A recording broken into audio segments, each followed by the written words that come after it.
I want these videos to be like a video diary for me, and maybe for anyone who's watching this journey that I'm on right now, where I've been experiencing burnout. I know that. I have been really depressed and had some really bad anxiety lately. That I know. But the actual diagnosis or what could be underlying all of this is still yet to be determined.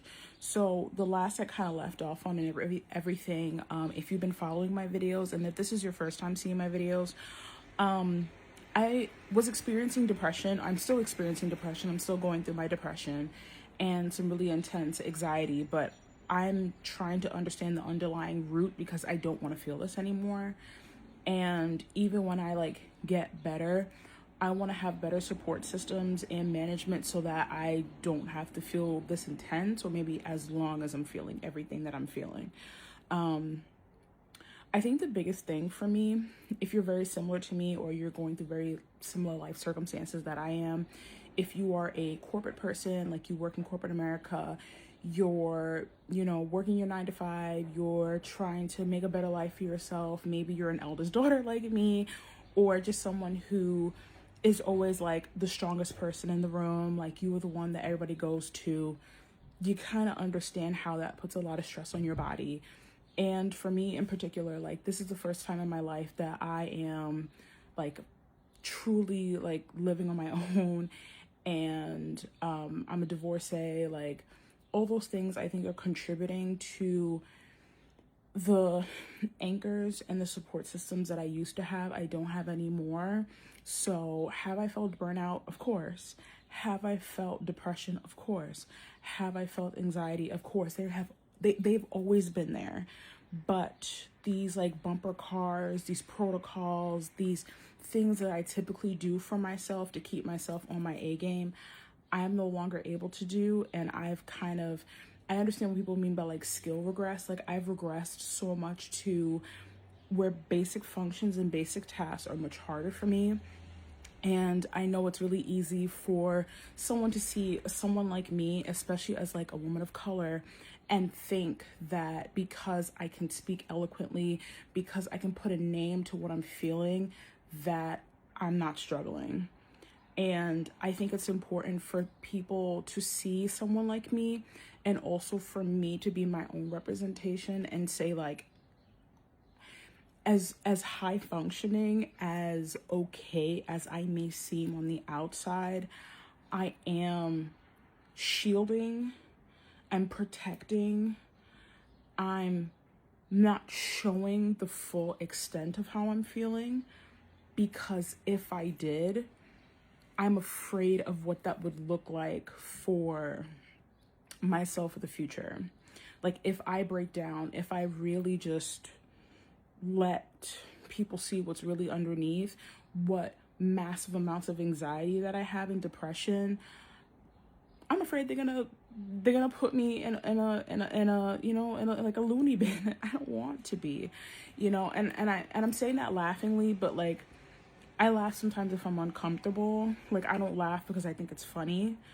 But real stuff. I think that's a fear for a lot of us, is if we showed people truly how we were feeling, we are afraid of the financial and the freedom costs of truly showing what it's like to live in the body that we live in every day.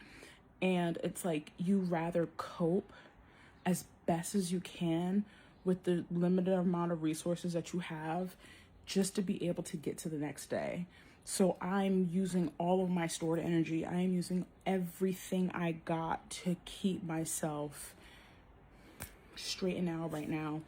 And if you are feeling the signs of burnout, if you don't know what burnout looks like, it looks like not being able to feed yourself.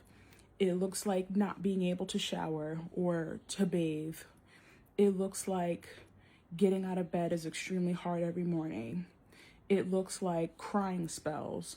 It looks like feeling like you don't have the words, the motivation, the mental capacity to do basic tasks.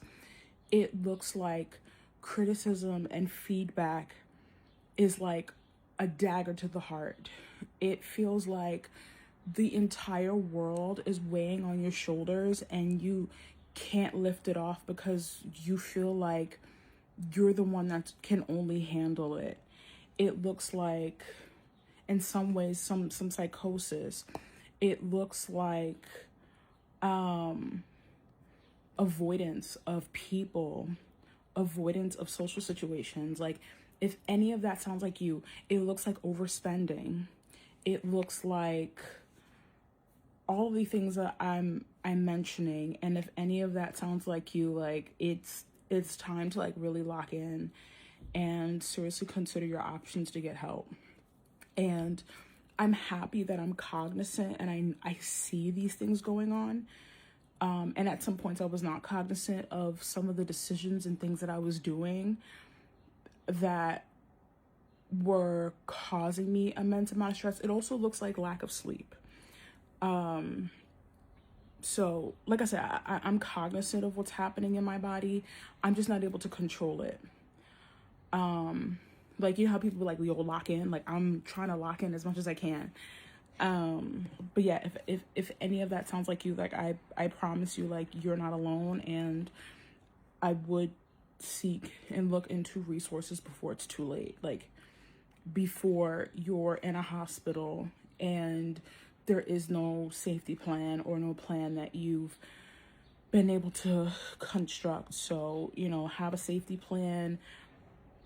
I know it feels embarrassing and I know it feels really hard because for me, like, for the person that's always like got it together, the person who's always on, you know, always on go, for me to have to reach out to multiple people and multiple sources and be like, hey, I need help, is hard because I've never done this before. I've never needed help in the way that I need help right now. And maybe that's not always true because, again, like, I've always had anchors. I've always had friends and people that I could rely on. I've had people in my life that, you know, if the day was hard, I could body double. If, you know, I was going through my own things, like, and they were going through their stuff, like, I could kind of shift my focus on them and not really focus on my own stuff. Things of that nature. Like, when I probably had more resources financially, like, if I can't clean my house, like, I can hire someone to clean my house and not necessarily realize that everything is unkempt because my mind is unkempt.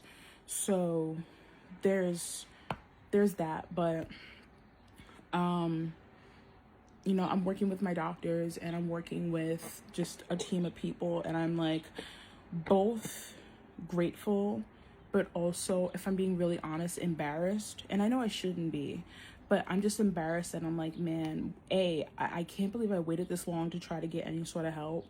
But also, I feel embarrassed because I feel like on the outside looking in, I seem fine, but I know that I'm not fine.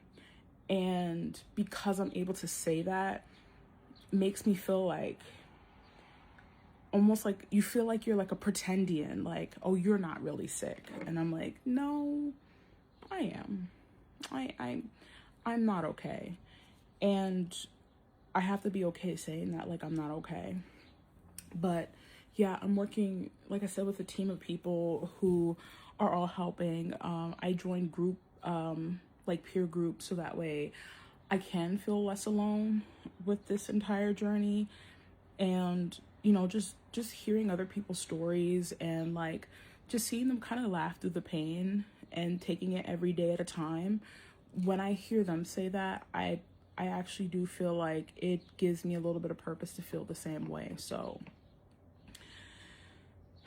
one day at a time, I do have hope, and I look forward to talking more about this journey, but also like having some moments to maybe not talk about this journey.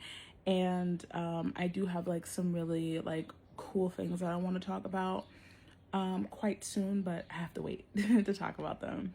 But when I'm able to, I'm really excited to talk about some like happy stuff versus just like all the sad stuff. All right, y'all. Bye.